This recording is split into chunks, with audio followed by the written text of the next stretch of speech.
आज मैं पढ़ाऊंगा कोहेरेंस सोर्स क्या होते हैं। Coherence, condition of coherency, coherence source. देखो, कोहेरेंस सोर्स की अगर बात करें तो हम एक कंसेप्ट ले सकते हैं, ट्विंस बेबी। ट्विंस बेबी किसके होते हैं बताओ, कोई भी बताओ। ट्विंस बेबी जुड़वा किसके होते हैं? जुड़वा की जो मदर होगी वो सिंगल होगी, या क्या कहते हैं अलग अलग माता होंगी तब उनके बच्चों को हम जुड़वा कह सकते हैं। मेरी आवाज आ रही है? सर सिंगल हो गए। सिंगल मदर है ना। सबसे बड़ा फायदा क्या, सिंगल मदर। क्या कहते हैं, बहुत सी जो उनकी प्रॉपर्टीज हैं बहुत सी मिलती हैं, सेम होती हैं। इस बात को मानते हो नहीं मानते? तो अगर हम बात करें, यस सर। अगर हम बात करें कोहेरेंट सोर्स की, तो सिंगल मदर का मतलब है एक ऐसा लाइट सोर्स जिससे निकलने वाली एनर्जी, जिससे निकलने वाली बीम्स या ट्रेंस सेम सेम हो। मतलब जितनी भी ट्रेंस निकालें उससे, जितनी भी लाइट वेव्स निकालें सब सेम हो। तो सबसे बड़ी कंडीशन क्या है इसके लिए, मोनोक्रोमेटिक लाइट सोर्स कोहेरेंसी के लिए, कि light source should be monochromatic, यानी कि प्रकाश स्रोत एक वर्णीय होना चाहिए। एक वर्णीय का मतलब ऐसा नहीं हो मल्टी कलर वाला, एक वर्णीय प्रकाश स्रोत होना चाहिए। ठीक है। दूसरी बात क्या है कि जो अब एक वर्णीय प्रकाश स्रोत ले लिया, एक कलर मोनोक्रोमेटिक लाइट सोर्स ले लिया, अब उससे जितनी भी लाइट बीम्स निकलेंगी सबकी प्रॉपर्टी सेम होंगी लगभग, होंगी नहीं होगी? तो इसका मतलब जो लाइट बीम्स निकलेंगी उनका सेम एम्पलीट्यूड होगा, सेम वेवलेंथ होगा, सेम फ्रिक्वेंसी होगी। तीसरी प्रॉपर्टी क्या है इसकी, तीसरी शर्त क्या है, कांस्टेंट फेज। ये ध्यान रखना, ये शर्त बहुत इंपॉर्टेंट है कि फेज कैसा होना चाहिए, कांस्टेंट फेज होना चाहिए। क्लियर? 3 नंबर में क्वेश्चन आ चुका है एक बार कि कंडीशन ऑफ, आपको यही बताना पड़ेगा कि light source should be monochromatic, monochromatic light source होना चाहिए, same wavelength and same amplitude होनी चाहिए, और कांस्टेंट फेज होना चाहिए। क्लियर? अब बात करते हैं कोरेंट। कोरेंट सोर्स कितने प्रकार के होते हैं? तो कोरेंट सोर्स दो प्रकार के होते हैं, एक आकाशीय, that is called spatial, spatial, और दूसरा होता है आपका कॉलेज, कॉलेज, that is called temporal, temporal coherent source. Clear दिख रहा है सबको? सबको दिख रहा है नहीं दिख रहा? देखो, दिख रहा है सर। आकाशीय सोर्स क्या होता है? आकाशीय सोर्स की बात करते हैं सबसे पहले। अ, एक मिनट, आकाशीय सोर्स की बात करते हैं, ठीक है। आकाशीय सोर्स की बात करते हैं। इसका जो इसमें जो वेव होती है ना, वेव, उसका एम्पलीट्यूड स्पेस और टाइम दोनों पर निर्भर करता है, स्पेस और टाइम दोनों पर निर्भर करता है। ठीक है। और दूसरी बात क्या है कि जब भी तरंग चलेगी, जब भी तरंग की गति की दिशा के लंबवत, हम क्या करते हैं, इसमें जो एम्पलीट्यूड के बारे में डिस्कस करेंगे या एम्पलीट्यूड के बारे में सोचेंगे। सबसे पहली प्रॉपर्टी क्या है आकाशीय, आकाशीय के लिए स्पेस एंड टाइम, स्पेटिकल से याद करो, स्पेस एंड टाइम दोनों पर डिपेंड करता है। और जब इसके जो एम्पलीट्यूड के बारे में विचार करेंगे किन्हीं दो पॉइंटों के लिए, तो वो परपेंडिकुलर वेव की प्रोपागेशन के परपेंडिकुलर बात करेंगे, यानी कि वेव जब चल रही है उसके परपेंडिकुलर एम्पलीट्यूड के बारे में विचार करेंगे। This type of code is spectacled coherence. अच्छा, ये सोर्स क्या होता है? ये सोर्स पॉइंट साइज का होता है। ठीक है। ये सोर्स के यह सोर्स का आकार पर निर्भर करता है, it is depend on the size of source. English में लिखा हुआ है spectacled source depend the ability two point in space x1 and x2 in the extent of a wave of interference when averaged over time. It depends on the size of source, amplitude, space and time constant. Source के size पर depend करता है, amplitude के space और time constant पर। ठीक है। इस चित्र में दिखा रखा है, चित्र में आपको दिखा रखा है, एस एक लाइट सोर्स है, इससे वेव फ्रंट निकल रही है, ये पिन होल कर रखा है मैंने, यहाँ से पिन होल से क्या कहते हैं ये वेव्स निकल रही है, वेव सेमी सर्कुलर वेव्स निकल रही है। तो ये दिखा रखा है कि स्पेटिकल वेव्स स्पेस और टाइम पर मान रखा है कि ये स्पेस और टाइम पर डिपेंडेंट है, दैट इज कॉल्ड स्पेसिकल वेव्स। मतलब वेव्स बढ़ती जा रही हैं, आगे बढ़ती जा रही हैं, ये इस तरीके से स्पेस भी बढ़ता जा रहा है, टाइम भी बढ़ता जा रहा है। ये देखो, अगर आप कोई लाइन खींचोगे इस तरीके से, छोटी लाइन खींचोगे, कम स्पेस कम टाइम, बड़ी बड़ा वेव बनाओगे तो ज्यादा स्पेस ज्यादा टाइम, आगे जाके सेम हो जाती है। इस तरीके से कोहेरेंट फोर्स कहलाती है, कोहेरेंसी दिखा रही है ये। दूसरा है टेम्पोरल। अब ये क्या था, वेव परपेंडिकुलर पर डिपेंड करता था, ठीक है। अब टेम्पोरल कालिक संबद्धता, मतलब कालिक की बात करते हैं, कालिक कला संबद्धता क्या होती है, कालिक कला संबद्धता की हम बात करेंगे। एक मिनट, ठीक रहा है सबको, क्लियर, ऑल ड्राइंग, कालिक कालिक कला संबद्धता की बात करेंगे, यानी कि टेम्पोरल कोरेंट।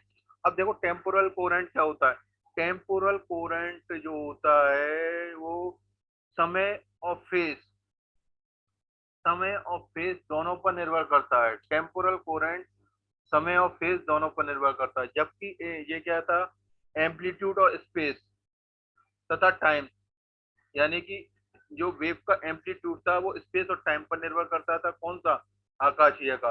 और जबकि इसका क्या करता है, टाइम और फेज दोनों पर निर्भर करता है, ठीक है। और उसमें क्या था, जो वेव वेव की गति की दिशा के लंबवत्ता परपेंडिकुलर एम्पलीट्यूड पर डिपेंड करते थे। एम्पलीट्यूड पर जो परपेंडिकुलर वेव, जो वेव आपकी प्रोपागेट हो रही है, उसके अगर एम्पलीट्यूड के बारे में बात करेंगे तो वो परपेंडिकुलर वेव, परपेंडिकुलर के लिए इसमें क्या बात करेंगे, इसमें अनुदेश लॉन्गिट्यूडनल दो बिंदुओं के एम्पलीट्यूड पर विचार करेंगे, समझ में आया। उसमें परपेंडिकुलर था, इसमें लॉन्गिट्यूडनल था, ठीक है। लॉन्गिट्यूडनल विचार एम्पलीट्यूड पे करेंगे, ठीक है। This is called coherent, temporal coherent, ठीक है। यहाँ क्या है, मोनोक्रोमेटिक लाइट सोर्स पर निर्भर करता है, ये मोनोक्रोमेटिसिटी पर निर्भर करता है, क्लियर। एक बढ़िया, इसमें क्या है, इसमें एम्पलीट्यूड कांस्टेंट रहता है, फेज टाइम के अनुसार बदलता है इसका। इसका अर्थ है कि किन्हीं दो बिंदुओं के मध्य कलांतर पर निर्भर रहता है, ये फेज पर निर्भर रहता है, जबकि आयाम स्पेस तथा दोनों पर समय दोनों पर निर्भर करता है, जबकि समय का स्तर का मान, इसका जो कला संबद्धता है, कोहेरेंसी का जो लेवल है, वो उसकी वैल्यू 1 होती है। इसकी जो कोहेरेंसी की लेवल की जो वैल्यू है वो 1 होती है, ध्यान रखना। इसकी कोहेरेंसी की लेवल की जो वैल्यू है वो 1 होगी, ठीक है। इंग्लिश में ये है, temporal coherence is a measure of the correlation of light wave phase of different point along the direction of propagation. It tells us how monochromatic sources, देखो लाइट सोर्स है, दो एनर्जी लेवल दिखा रखे हैं मैंने, E1 और E2। यहाँ से कोई फोटोन, मतलब हायर एनर्जी स्टेट है, जो लोअर एनर्जी स्टेट है, हायर एनर्जी स्टेट से लोअर एनर्जी स्टेट से कोई फोटोन आएगा तो एनर्जी एमिट करता आएगा डेल्टा टी टाइम में, फिर यहाँ फेज चेंज हो जाएगा, स्पेस, इनका एम्पलीट्यूड नहीं बदला, देखो फेज बदलते रहे पर एम्पलीट्यूड नहीं बदला। This types of condition is coherence is called temporal coherence, clear है। अगला देखते हैं इंटरफेरेंस, सबसे ज्यादा पूछा जाता है इंटरफेरेंस क्या होता है। इंटरफेरेंस के लिए फॉर्मूला ड्राइव करो, कंस्ट्रक्टिव और डिस्ट्रक्टिव इंटरफेरेंस के लिए फॉर्मूला ड्राइव करो, सबसे ज्यादा क्वेश्चन पूछा जाता है। तो इंटरफेरेंस समझो, देखो इंटरफेरेंस समझने का सबसे बढ़िया तरीका मैं बताता हूँ कि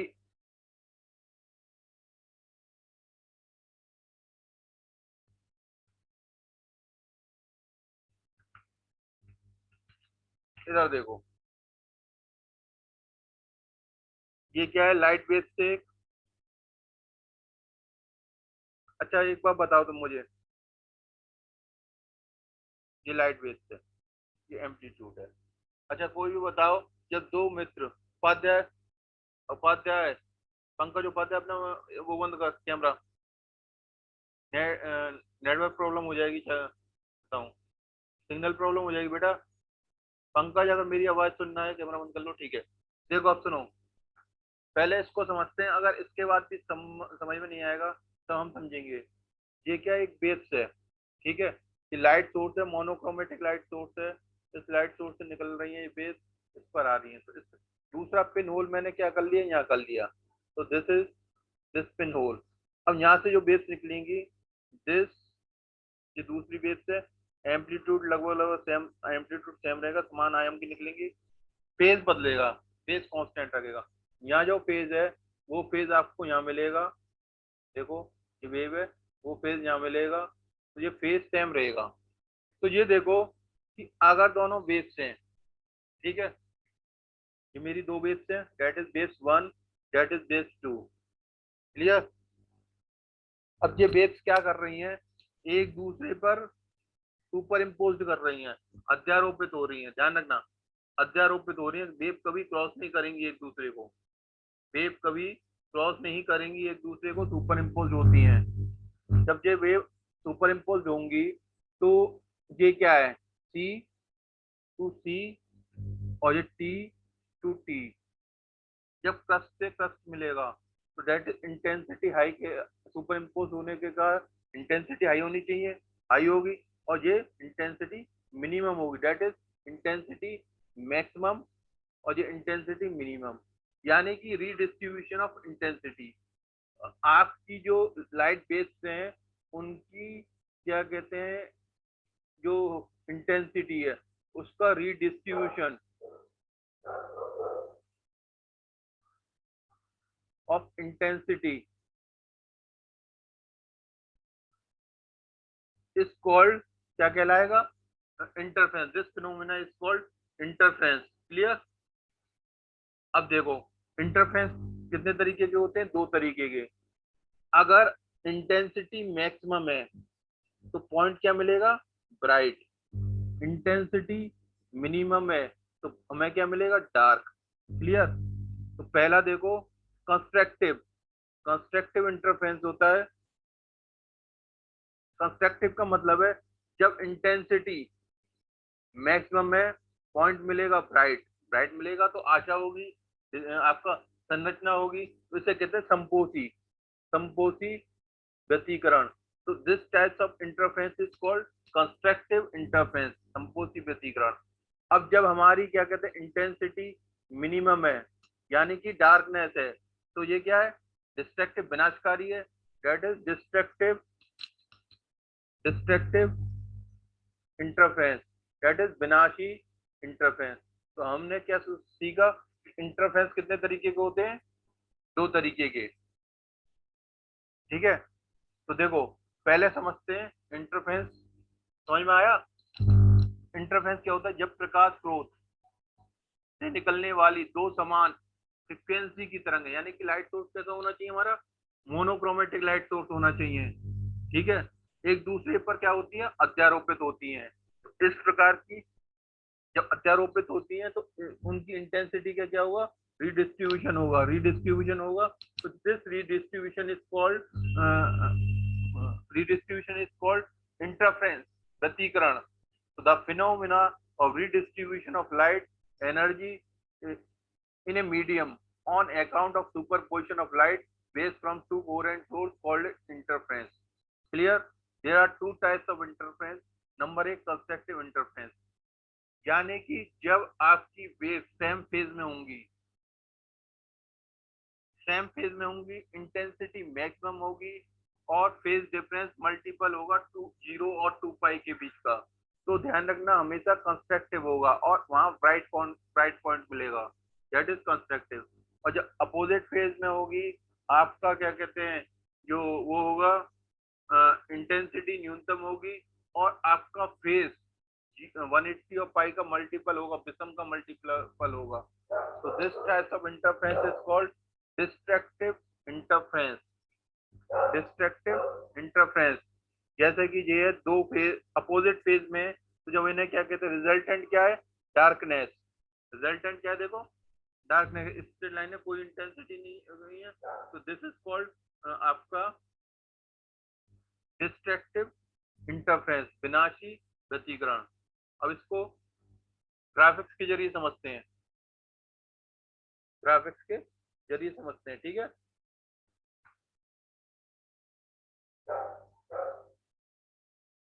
That is this ठीक है, इंटरफेरेंस और लाइट। क्लियर? ग्राफिक्स के जरिए समझेंगे इसे। देखो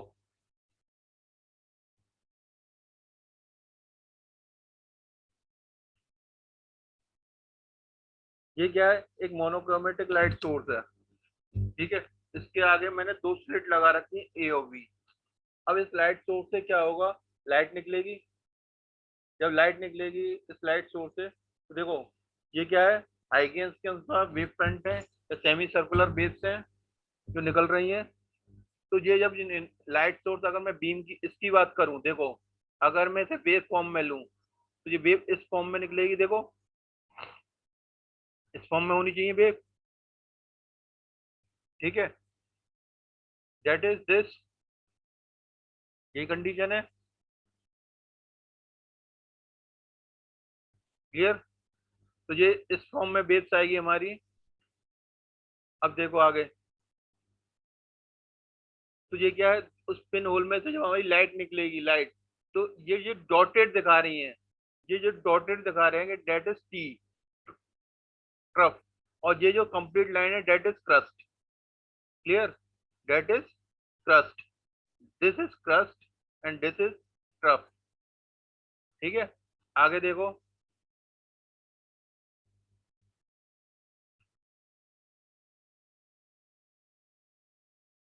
आगे देखो। अब ये देखो कि जब ये आगे बढ़ रही है तो क्रस्ट एंड ट्रफ एक दूसरे पर सुपर इम्पोज हो रही हैं। क्रस्ट एंड ट्रफ एक दूसरे पर सुपर इम्पोज हो रही हैं। मतलब सुपर इम्पोज मतलब अध्यारोपित हो रही हैं। सुपर इम्पोज का मतलब मैंने बता दिया था आपको कि देखो ये रिजल्ट आएगा आपका, डेट इज एक पॉइंट ये है आपका। ठीक है, दूसरी ये है, ये क्या सुपर इम्पोज हो रही है। ठीक है, इस तरीके से तो सुपर इम्पोज हो रही है। तो कहीं लाइट की इंटेंसिटी मैक्सिमम और कहीं लाइट की इंटेंसिटी मिनिमम। ठीक है, कहीं लाइट की इंटेंसिटी मैक्सिमम और कहीं लाइट की इंटेंसिटी मिनिमम। तो redistribution of intensity of light is called the interference. अब देखो आगे क्या है, ये क्या है, अब ये देखो जहां ट्रफ से ट्रफ मिलेगी, क्रस्ट से क्रस्ट मिलेगी, वहां इंटेंसिटी आपकी मैक्सिमम होगी। और जब ट्रफ टू क्रस्ट मिलेगी, यानी कि ये देखो ये डॉट क्या है, क्रस्ट है, क्रस्ट टू क्रस्ट मिलेगी, वहां मिनिमम होगी। ये क्रस्ट टू क्रस्ट है, ये ट्रफ टू क्रस्ट है, और क्रस्ट टू क्रस्ट है, मतलब सी टू सी और सी टू सी। ठीक है, या इंटेंसिटी मैक्सिमम। और जो सेंटर की फ्रिंज आएगी, सेंटर में हमेशा क्या होगा, जो इस तरीके से हम बनाएंगे से, इसको प्रैक्टिकली बनाएंगे हम लाइव। ठीक है, बता दूंगा किस दिन। एक प्रकार एक आपके स्केल और एक A4 साइज का व्हाइट पेपर ये चाहिए। तो इस तरीके से हमारा बन के आएगा। तो जो हमारी जो इंटेंसिटी सेंटर की होगी हमेशा मैक्सिमम आएगी। क्लियर? तो दिस फिनोमिना रिडिस्ट्रीब्यूशन ऑफ, ये क्या है, इंटेंसिटी का रिडिस्ट्रीब्यूशन है, कहीं इंटेंसिटी मैक्सिमम और कहीं इंटेंसिटी मिनिमम। ठीक है, जहां इंटेंसिटी मैक्सिमम हुई, जहां इंटेंसिटी हमारी मैक्सिमम हुई, वो कहलाई कौन सी, कंस्ट्रक्टिव इंटरफेरेंस। ठीक है, और वो क्या होता है, उनका जो फेज होता है, फेज मल्टीपल ऑफ किसका, 0 और 2 पाई का। जहां इंटेंसिटी मिनिमम हुई वो क्या कहलाई हमारी, आपकी डिस्ट्रक्टिव इंटरफेरेंस।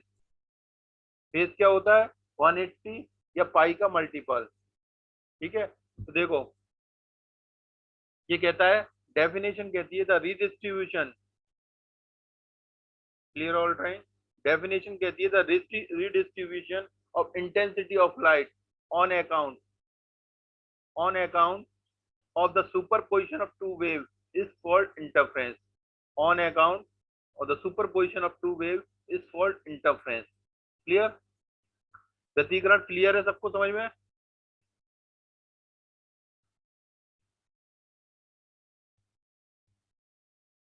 देखो सर, मैंने क्या किया, एक मोनोक्रोमेटिक लाइट सोर्स लिया। ठीक है, एस क्या है, एक मोनोक्रोमेटिक लाइट सोर्स है। ठीक है, इसके आगे मैंने, इससे जो निकलेंगी हमारी, ये क्या कहते हैं, लाइट वेव्स निकलेंगी, इसके आगे फिल्म लगा दी मैंने, यानी कि फ्रिंज, जिसमें हमने पिन होल कर लिया, ये लगा दी मैंने। स्क्रीन, ठीक है। This is called screen, SCREEN। पर्दा, एक वर्णीय प्रकाश स्रोत, monochromatic light source, mono light source लिख दूं डॉट लगा के, ठीक है। इससे ये लाइट वेव जा रही है हमारी। यहाँ पिन होल है, दूसरे कलर का दिखाएंगे हम, that is pin hole first. और इसके सेंटर से एक मैंने लाइट खींची, जितनी दूरी पर ये था उतनी दूरी पर मैंने यहाँ पिन होल ले लिया, ठीक है। यहाँ पिन होल से लाइट जाएगी, ठीक है, बेस के फॉर्म में जाएगी, ये यहाँ किसी पॉइंट पी पर मिलेगी। ऐसे ही यहाँ से ये लाइट जाएगी, दैट इज S1 पॉइंट और S2 पॉइंट, ये जाकर इस पॉइंट पर मिलेगी, दैट इज पी, ठीक है। अब क्या है कि ये इस तरीके से मिलेंगी। अब देखो, यहाँ से यहाँ तक एक लाइन खींची, ऐसे ही यहाँ से यहाँ तक एक लाइन खींची। सर नेटवर्क प्रॉब्लम हो रही है अब तो। देख लो जितना हो जाए, नहीं तो कल देखेंगे फिर से। That is R, that is, इसको नाम दे दिया मैंने, इन दोनों के बीच की दूरी स्मॉल डी, दिख रहा है, दिख रहा है, ठीक है। यहाँ से यहाँ तक की दूरी आपकी हो गई X, that is point O, यहाँ से यहाँ तक की दूरी एक्स, ठीक है। ये क्या है, यहाँ फ्रिंज होंगी, दैट इज ओ, क्या है, कौन सी, ब्राइट फ्रिंज, ब्राइट फ्रिंज है। यहाँ से यहाँ तक की दूरी स्क्रीन से आपके सोर्स से लेकर डी है, ये दूरी डी है, स्मॉल डी। अब देखो इन दोनों के बीच का डिफरेंस पाई है, बहुत ही शॉर्ट करता जाऊंगा मैं। तो देखो चित्र समझ में आ गया, ये लाइट बेस चल रही है यहाँ से आपकी, ठीक है, पी क्यू ओ आर, ठीक है। अब देखो Y1 Y2, लेट Y1, दिख रहा है, हाँ, एंड Y2 क्या है, डिस्प्लेसमेंट एट एनी टाइम, विस्थापन है, दैट इज डिस्प्लेसमेंट, क्लियर। अब देखते हैं हमारे पास क्या क्या है। तो equation of Y1, equation of Y1 की बात करते हैं, तो Y1 is equal to A1 sine omega t, ये क्या है, लाइट सोर्स है, प्रकाश स्रोत, ठीक है। ये क्या है, स्क्रीन सी, ये दिखा रखा है, इक्वेशन 1। और दूसरी Y2 की आएगी, क्योंकि फेस आगे है ये 5 फेस से, that is A2 sign omega T. Condition of coherency क्या करती है, सेम एम्पलीट्यूड, सेम एम्पलीट्यूड का मतलब A1 बराबर A2, 10 मिनट है, इज इक्वल टू, मैंने माना एम्पलीट्यूड है ये, किसके, एम्पलीट्यूड ऑफ वेव। अब बात करते हैं फाई क्या है, फेज डिफरेंस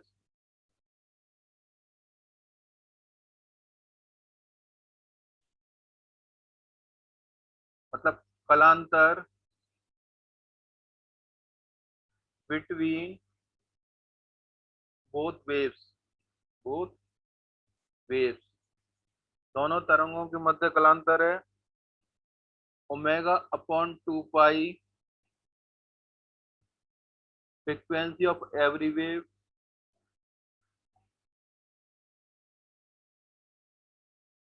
दैट इज आवृत्ति ऑफ एवरी वेव, प्रत्येक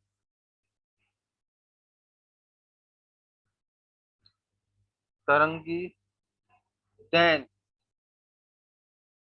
तब, according to principle of superposition, principle of superposition, position, अध्यारोपण के सिद्धांत के अनुसार, अध्यारोपण के सिद्धांत के अनुसार, के सिद्धांत के अनुसार, जितने आते या आते से जाते लगे रहते हैं ना, उनकी समझ में और नहीं आएगा, अनुसार, दैट इज रिजल्टेंट बिंदु P पर परिणामी, दैट इज बिंदु P पर रिजल्टेंट एम्पलीट्यूड क्या होगा, या रिजल्टेंट डिस्प्लेसमेंट बिंदु P पर परिणामी, V क्या है, y1 विस्थापन, ठीक है, परिणामी विस्थापन, that is resultant resultant displacement,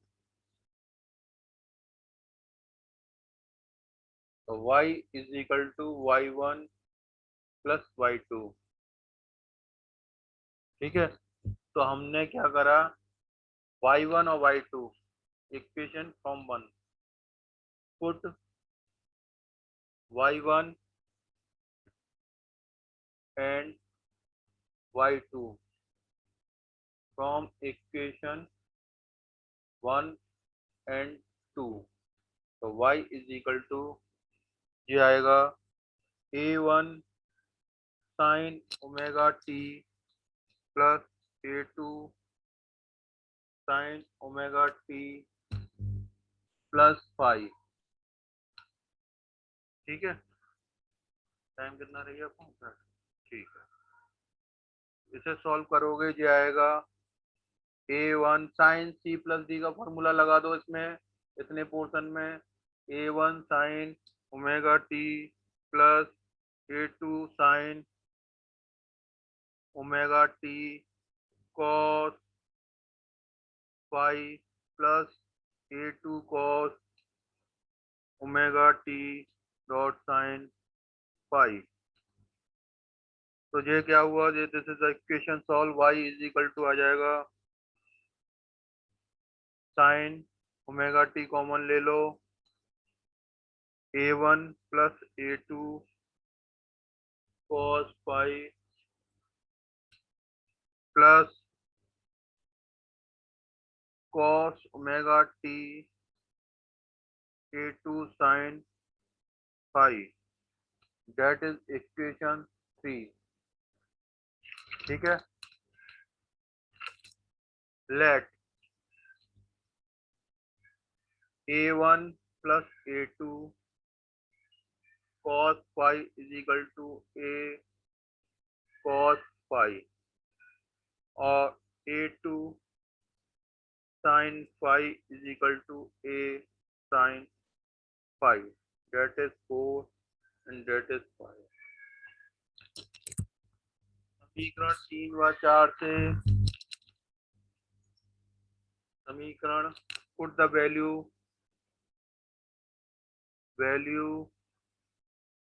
from equation 4 and 5, 4 and 5 in equation 3, 4 and 5 in equation 3। Continue करेंगे मंडे को, ठीक है, कंटिन्यू करेंगे तो मंडे को, क्योंकि टाइम है नहीं है, फायदा क्या समझ में आए, चलिए कंटिन्यू आराम से करेंगे से। सर सैटरडे संडे की छुट्टी है।